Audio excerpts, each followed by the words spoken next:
Hello everyone, my name is Ella. Welcome back to another Marvel video. So I have been talking about doing this video probably since before Falcon and the Winter Soldier ended, and I'm finally doing it. I promise no more putting it off, but this is going to be a video of me talking about how much Loki, this guy right here, this one, him, how much he means to me.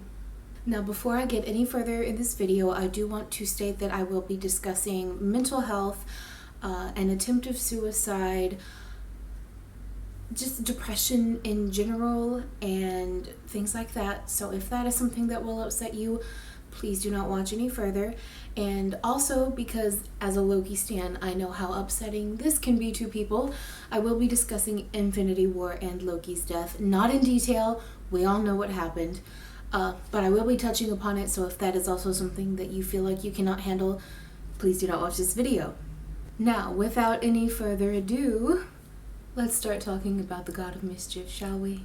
Now, 9 years ago, almost to the date, it was May 25th, today is May 27th. So, 9 years and 2 days ago, I saw The Avengers for the first time, and my brother dragged me to see it. It was him and a friend, and then me and my mom, because my brother was still young enough that he wasn't really allowed to go anywhere without a parent around. So I was dragged to go see The Avengers, and I'd heard about it. Like, I knew it was something that people were very into. That was back in the days when I was very much present on Tumblr, so people were always talking about The Avengers and all that kind of stuff. So I knew of The Avengers. I knew it was a big deal. But it just wasn't something that interested me at the time. But they dragged me to the theater. I sat there and I watched it. And Loki was the first character that I immediately fell in love with. I can almost quote this post that I made on Tumblr word for word. But it was something along the lines of, just watch The Avengers, Loki was a cool guy, j'approve, which was a stupid, I was in French my first 2 semesters at college, and me and my roommate had this joke, j'approve, instead of saying I approve, we just said j'approve, which probably isn't even a real French phrase, but we said that, and then in the tags I was like, Thor was also cool, and the arrow guy, like, that was basically what I posted on Tumblr. And little did I know that that was just the very, very beginning for me. Fast forward to June of 2012, I started the Disney College program. I found some roommates. Back then it was like on Tumblr, you could fill out this like interest list to kind of help you find people to room with while you were on the DCP.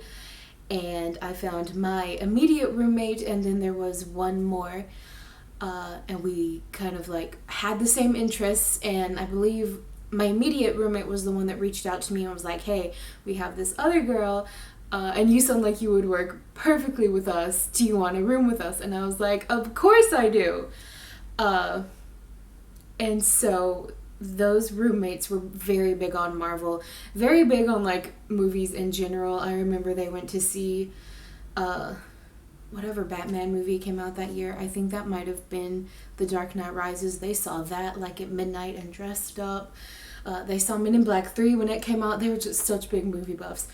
But my immediate roommate, I will not say any names because I don't want to like out anybody, and I also don't know that they watch these videos, so I don't want to like, I don't know, I just don't want to be weird.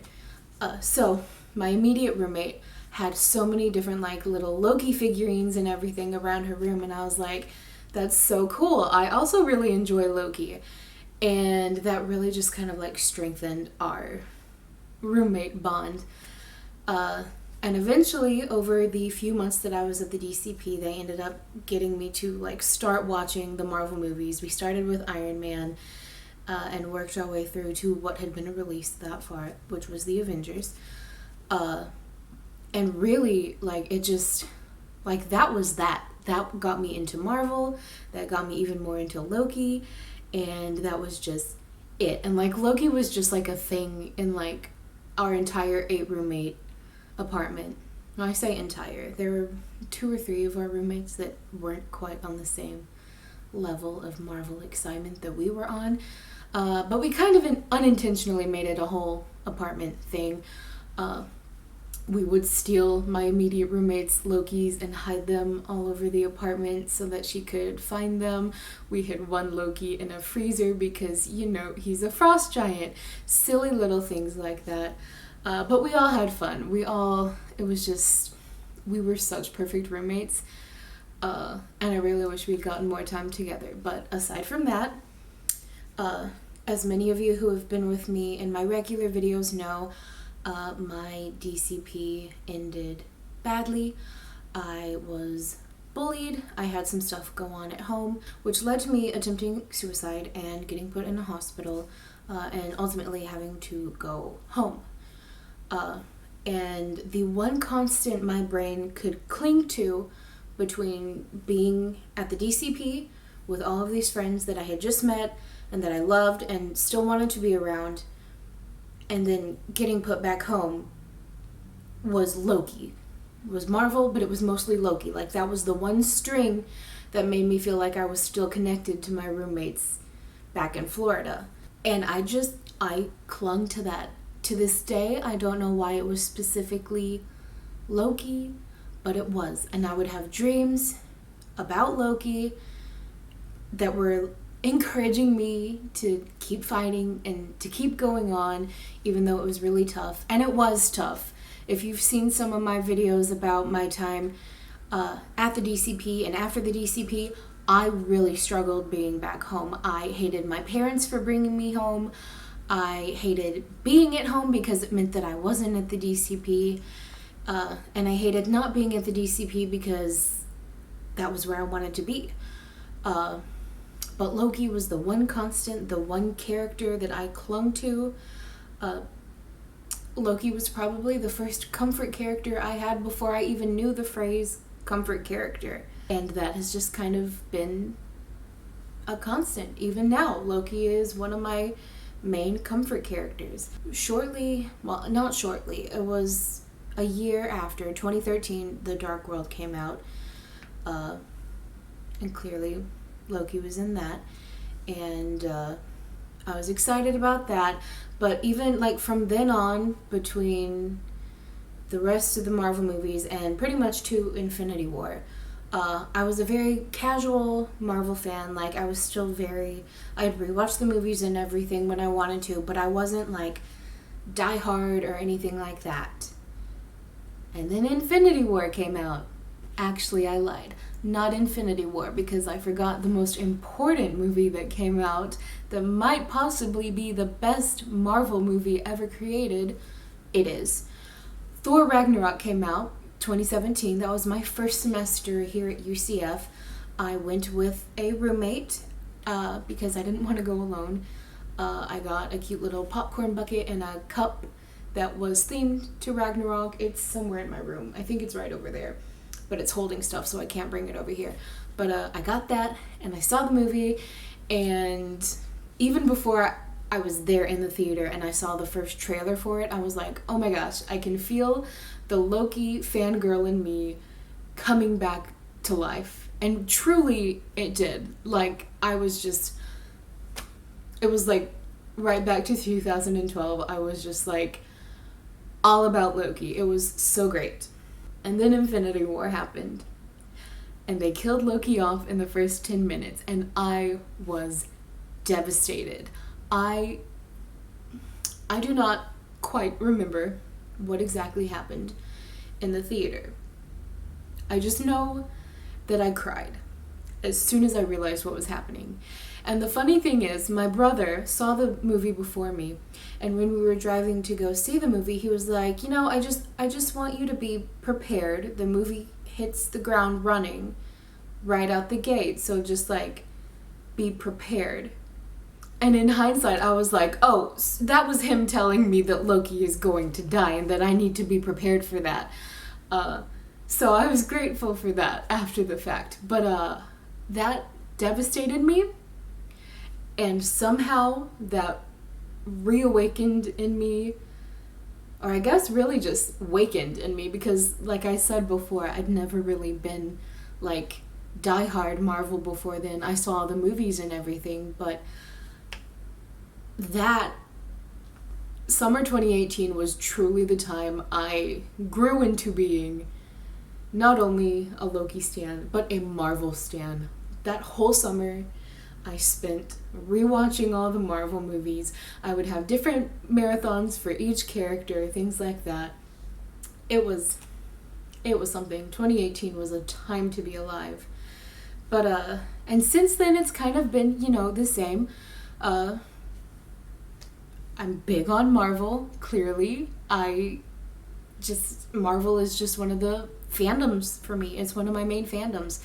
And Endgame came out in 2019, and it didn't quite go the way that I wanted, because I had my own vision for what was going to happen, and it was going to involve Hela bringing Loki back from the dead, and then they were going to help fight Thanos, and everything was going to be perfect. And clearly that did not happen, but we did get Loki zooming off into his own separate timeline, which opened so many doors for me, and clearly it has led to the series that is premiering now in 2 weeks. I remember when it was 2 years until the show, and it's just like,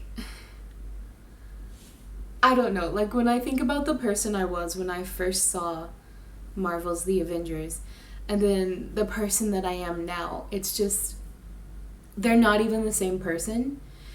And I don't know, it's so weird to think about. And I don't want to say that all of my personal growth and change has to do with being a fan of Loki, because that would just be a weird thing. And also, like, you don't go through 9 years of personal growth and blame it all on a fictional character. But I do want to say that a lot of my like personality and my quirks and my wardrobe comes from being a Loki fan. Like, I feel like that's just a thing. When you have a comfort character that is just the person for you. When you spend an entire year falling asleep to Ragnarok on Netflix because it helps you go to sleep at night, because it feels better, because you feel like you have your favorite person in the room with you, you kind of start to pick up their quirks and personality and characteristics, and that's how it is. That's how it is with any character. But out of all of the favorite characters that I've ever had, Elsa, Lapis Lazuli from Steven Universe, even Hela, Loki's it for me. Loki's my MCU person. I've said that in several videos before, but he's just my MCU person, and I think I can confidently say that I wouldn't be half the person I am today without having Loki and his story and the struggles that he's gone through, not even just in the MCU, but also a lot of the comic storylines as well. Like, I wouldn't be half the person I am today without having that as guidance. Loki has taught me so many things about myself. He has taught me that I am much more of a fighter than I give myself credit for, that I am someone that is worth love and perseverance and happiness, and that I deserve good things even when I really feel like I don't, and that my time will come eventually, and it might not be in the way that I expect, and it might not be in the order that I expect either, but I will get what is meant to be mine eventually. I just have to wait it out. And so now, here we are, 2 weeks out from the show, and I am excited, and I am nervous. I am excited because this is a character that I have loved for 9 years now, and I am excited to see him getting his own space to exist without the shadow of his brother or other characters in the MCU or whatever you want to say. And I'm nervous because I see so much of myself in Loki that I feel like if I have to watch anything else bad happen to Loki, that it's just going to break me. And I know this sounds like so weird. Like, people won't get this unless they are also a Loki stan or a Marvel stan, or if you have a comfort character that you relate to so completely. You won't get the, like, bond between a fictional character and yourself unless you do that, unless you know that. So I'm sure if you're just one of my casual fans that's watching this, you are probably like, what is this girl going on about? And I get it. I do. It's weird. A lot of people would think it's weird. Even some Marvel fans think it's weird to see so much of yourself in a character. But you know what? I do. And I'm glad that I do. It's good to have someone to look up to, even if they're a fictional character. And it's nice to see yourself in someone. And I'm just so incredibly grateful for Loki. And I am so incredibly excited that his story is not over, and that we get to see him do more things and get to see him exist on his own. I think we're going to get to see some really cool things in the show. And I hope that the show doesn't break me like Infinity War did, because I don't think I can handle watching Loki die for a fourth time.